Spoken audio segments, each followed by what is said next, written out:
이번 시간에는 CSS 속성 중에서 백그라운드 요소에 대해서 한번 알아보도록 하겠습니다. 우선 백그라운드 요소에서 대표적으로 많이 쓰이는 5가지만 뽑아보았는데요. 백그라운드 컬러, 그리고 이미지, 포지션, 리핏, 사이즈 이렇게 5가지는 굉장히 많이 쓰입니다. 그럼 코드상으로 한번 알아보도록 하겠습니다. 미리 코드를 작성해 두었는데요. 코드를 먼저 살펴보면 헤드 태그 안에는 타이틀 태그, 메타 태그, 링크 태그로 CSS를 불러오고 있습니다. 그리고 바디 태그에는 학습 파일 6가지의 제가 태그들을 입력해 두었는데요. 우선 첫 번째로는 h1 태그로 텍스트의 백그라운드 컬러를 삽입해 볼 거고요. 그 다음에는 클래스명을 보시면 아시겠지만 빈 공간에 백그라운드 컬러를 삽입을 해 볼 겁니다. 다음으로는 백그라운드에 이미지를 한번 삽입을 해 볼 거고요. 이미지에 리핏 속성을 대입해 볼 거고, 이미지에 사이즈 속성을 또 대입해 볼 거고, 마지막으로는 이미지의 포지션, 위치를 한번 대입해 볼 겁니다. 네, 이렇게 기본적으로 빈 태그로 작성을 한 후에 크롬 창을 확인을 해 보시면 네, 이렇게 텍스트 h1 태그만 나오고 있고 나머지 빈 div 태그들은 여기 노출되고 있지 않는 것을 볼 수가 있습니다. 그럼 지금부터 CSS를 한번 작성해 보도록 하겠습니다. CSS 파일에 제가 미리 클래스명으로 기본 태그들을 모두 작성해 두었습니다. 네, 그러면은 첫 번째로 저희가 텍스트에 백그라운드 컬러를 한번 넣어 볼 텐데요. h1 태그에 백그라운드 컬러를 한번 넣어 보도록 하겠습니다. 여기다가 백그라운드 컬러 해서 그레이 톤을 한번 넣어 볼 건데요. 네, 이렇게 그레이 컬러를 삽입을 하고 크롬 창에서 한번 세로 고침을 해보시면 h1 태그가 블럭 요소이기 때문에 가로폭이 전체로 한 블럭으로 잡히고 있고 지금 이렇게 배경에 컬러가 삽입이 된 것을 볼 수가 있습니다. 다른 코드를 응용을 해서 텍스트를 한번 센터로도 정렬을 해볼까요? 텍스트 얼라인 센터를 입력을 해주시면 이렇게 텍스트가 센터로 잘 가고 있는 것을 볼 수가 있습니다. 다음으로 div 태그에서 빈 태그에다가 한번 컬러를 줘보도록 하겠습니다. 빈 공간에 백그라운드 컬러를 넣어 볼 텐데요. 첫 번째와 마찬가지로 이렇게 먼저 백그라운드 컬러를 넣어 보도록 하겠습니다. 같은 컬러로 이렇게 넣고 세로 고침을 해보시면 분명히 코드를 넣었는데 지금 노출이 되고 있지 않는 것을 확인할 수가 있습니다. 바로 빈 div 태그의 크기가 정해져 있지 않기 때문인데요. 제가 width와 height를 한번 줘보도록 하겠습니다. 임의로 가로폭 500, 세로폭 300으로 준 후에 다시 세로 고침을 해보시면은 이제 이렇게 폭이 지정이 되었기 때문에 여기에 백그라운드 컬러가 노출이 되는 겁니다. 위에 첫 번째 h1 태그와 맞추기 위해서 가로폭을 전체로 한번 채워보도록 하겠습니다.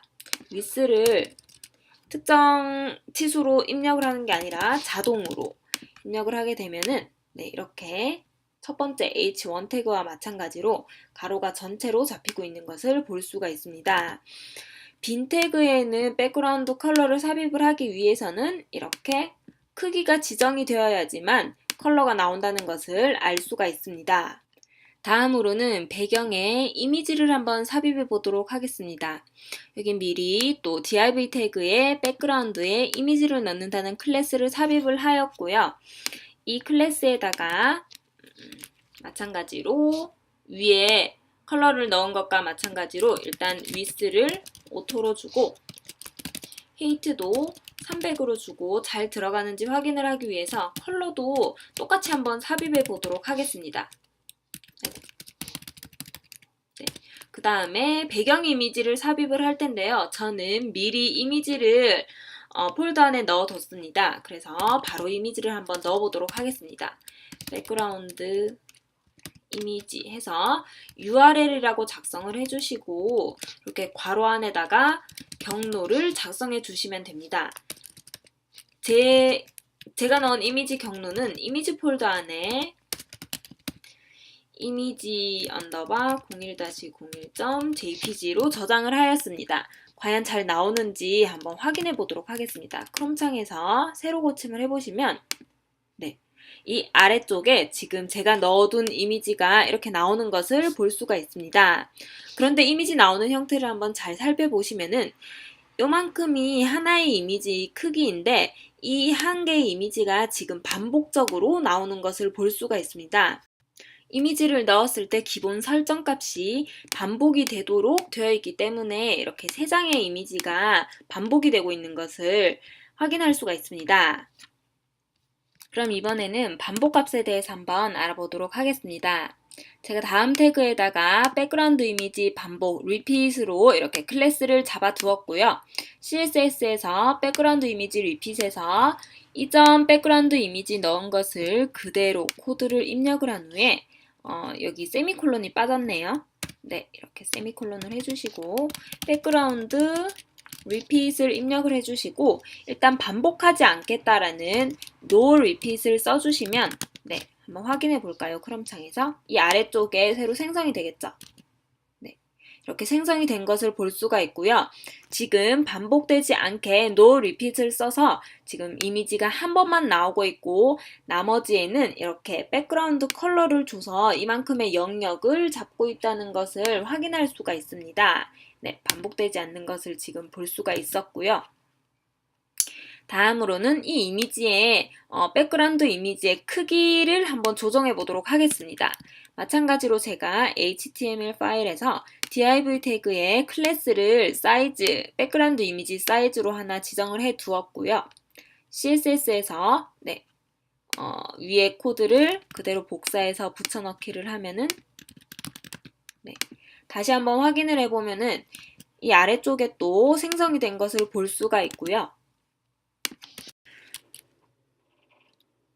백그라운드 사이즈라고 입력을 해주시고 여기에는 구체적인 수치를 입력할 수가 있습니다. 수치를 입력을 하실 때에는 먼저 width를 입력을 해주시고 height 값을 입력을 해주시면 됩니다. 그러면은 제가 한번 입력을 해보도록 하겠습니다. width 값을 먼저 입력을 하면은 네, 이렇게 저는 단위를 픽셀로 한번 줘보도록 하겠습니다. 300에 100 픽셀이라고 하면은 width가 300으로 되고 height가 100 픽셀로 줄어든다는 말입니다. 네, 한번 확인해 보면요. 네, 이렇게 확인을 해보시면은 width가 300 그리고 height가 100으로 줄어드니까 지금 이미지가 깨지고 있는 것을 볼 수가 있습니다. 그럼 치수 하나를 지어보면요. 네, 이렇게 가로만 width 값만 지금 300으로 맞춰지고 나머지 이미지의 비율은 비율대로 줄어들어서 height 값이 자동 조절이 된 것을 볼 수가 있습니다. 구체적인 수치 말고 커버라고 또 주면요. 새로 고침을 한번 해보시면 네, 이미지가 300 가로 픽셀이 300 픽셀이었던 게 현재 작업 가능한 영역 가득 차게 이미지가 늘어난 것을 볼 수가 있습니다. 이미지가 늘어나서 이렇게 깨져서 지금 픽셀 단위로 이미지가 좀 깨진 것을 확인을 할 수가 있는데요. 네, 이렇게 이미지가 작업 가능한 영역에 가득 찰 수 있는 코드는 백그라운드 사이즈를 커버라고 입력을 해주시면 되고요. 또 하나 contain이라는 이런 값이 있습니다. 얘도 한번 확인을 하기 위해서 새로 고침을 해보시면 네, 이미지의 본 사이즈가 전체로 나타나는 것을 확인을 할 수가 있습니다. 이 위의 이미지도 이미지 아랫부분이 살짝 잘린 것인데요. 이 이미지가 전체 이미지 사이즈입니다. 네, 이렇게 볼 수가 있고요. 구분을 하기 위해서 저는 일단 가로폭 300으로 줄어든 것을 이렇게 해두도록 하겠습니다. 다음으로 이미지 위치를 한번 줘볼 텐데요. 이 이미지 위치를 주기 위해서 제가 또 HTML 파일에서 지금 div에 클래스명을 미리 삽입을 해 두었고요. CSS에도 이렇게 클래스명으로 넣어 두었습니다. 또 비교를 하기 위해서 앞단에 크기 설정을 했는 코드를 그대로 복사를 해서 붙여넣기를 한 후에 다시 한번 확인을 해보도록 하겠습니다. 네, 이 아래쪽에 또 나타나겠죠? 이 아래쪽에 이미지가 나타나는 것을 볼 수가 있고요. 이제 이 백그라운드 이미지를 위치를 한번 조정을 해볼 텐데요. 일단 여기에다가 백그라운드 포지션이라고 입력을 해주시면 됩니다. 포지션을 입력을 할 때는 또 몇 가지의 방법이 있는데요. 우선 백그라운드 사이즈 쓴 것과 마찬가지로 구체적인 수치를 입력을 할 수도 있습니다. 항상 순서는 가로 그리고 세로 순서인데요. 위치에서는 X축 그리고 Y축이라고 생각을 해주시면 됩니다. 일단 X축을 이제 가로 라인이죠. X축에서 센터로 한번 주면은 이렇게 세로 고침을 해보시면 센터에 센터로 잡히는 것을 확인을 할 수가 있고요. 제가 지금 하나의 값만 작성을 하였는데요. 이번에 이 뒤에다가 X축을 센터로 두고 Y축을 right으로 한번 줘보면요. 세로 고침을 해보시면 X축은 센터에서 여기 Y축에서는 지금 가로축에 붙어있는 것을 볼 수가 있습니다. 그럼 또 변형을 한번 해볼까요? 이번에는 left에 탑을 한번 줘보면요. 세로 고침을 해보시면 left의 탑으로 이렇게 X축과 Y축에 붙어있는 것을 볼 수가 있습니다. 버튼으로 해보시면 이렇게 레프트의 아래쪽에 붙어있는 것을 볼 수가 있습니다. 따라서 포지션에 들어갈 수 있는 이런 속성 값으로는 우선 센터가 들어갈 수 있고요. 탑, 그리고 레프트, 라이트, 버튼 이렇게 들어갈 수가 있습니다. 넣으실 때는 항상 X축 그리고 Y축 순서로 넣어주시면 됩니다. 이렇게 넣어주셔도 되고 아니면 구체적인 수치로 입력을 해주셔도 되는데요. 수치로 입력하실 때의 그 기준도 X축, Y축 순서로 입력을 해주셔야 됩니다. X축 100픽셀만큼 그리고 Y축 50픽셀만큼 이라고 입력을 해주시고 제가 한번 세로 고침을 해보도록 하겠습니다. 이렇게 X축으로 100픽셀만큼 떨어진 것을 볼 수가 있고요. Y축으로는 이렇게 50픽셀만큼 떨어진 것을 확인을 할 수가 있습니다.